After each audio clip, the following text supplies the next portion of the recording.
নিঃশ্বাস ছেড়ে গেলে হয় দেহের মৃত্যু, আর বিশ্বাস চলে গেলে হয় মনের মৃত্যু। কেউ একবার বিশ্বাস ভাঙলে সুযোগ চেয়ে হয়তো দ্বিতীয়বার সুযোগ পায়, কিন্তু প্রথমবার বিশ্বাস ভেঙে গেলে দ্বিতীয়বার অবিশ্বাসী মনে সুযোগ দেয়। বিশ্বাস বারবার করা যায় না, নিঃশ্বাসও বারবার আসে না।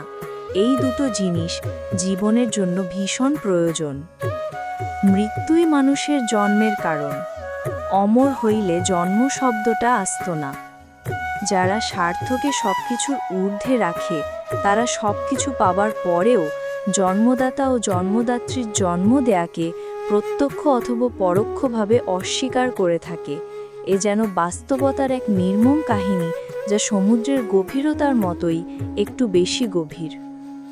যারা ভালো বোঝে তারা এর চেয়ে আরও বেশি ভালো আবিষ্কার করে, আর যারা ভালো কি সেটাই বোঝে না, তাদের সামনে ভালো কিছু থাকলেও সেটা দেখতে পায় না।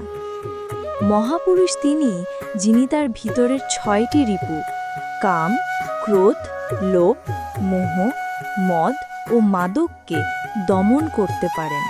এটা ভীষণ কঠিন কাজ, কিন্তু অসম্ভব নয়। মন খুলে হাসলে পৃথিবীর প্রতিটি মানুষকেই অসম্ভব সুন্দর দেখায়। বিবেকহীন আর চরিত্রহীন মানুষ দুটাই বিপজ্জনক। সবার কাছ থেকে একরকম মূল্যায়ন প্রত্যাশা করো না, কারণ সবাই তার নিজ দৃষ্টিভঙ্গি থেকে অন্যকে বিবেচনা করে। সত্যি সবসময় সত্যি, যদি একজনও না বলে। মিথ্যা সবসময় মিথ্যা, যদি সবাইও বলে।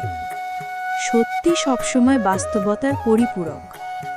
ছোট ছোট ভুলের ক্ষেত্রেও সচেতন হওয়া খুব প্রয়োজন, কারণ ছোট একটা ছিদ্র বিশাল জাহাজকে ডুবিয়ে দিতে পারে।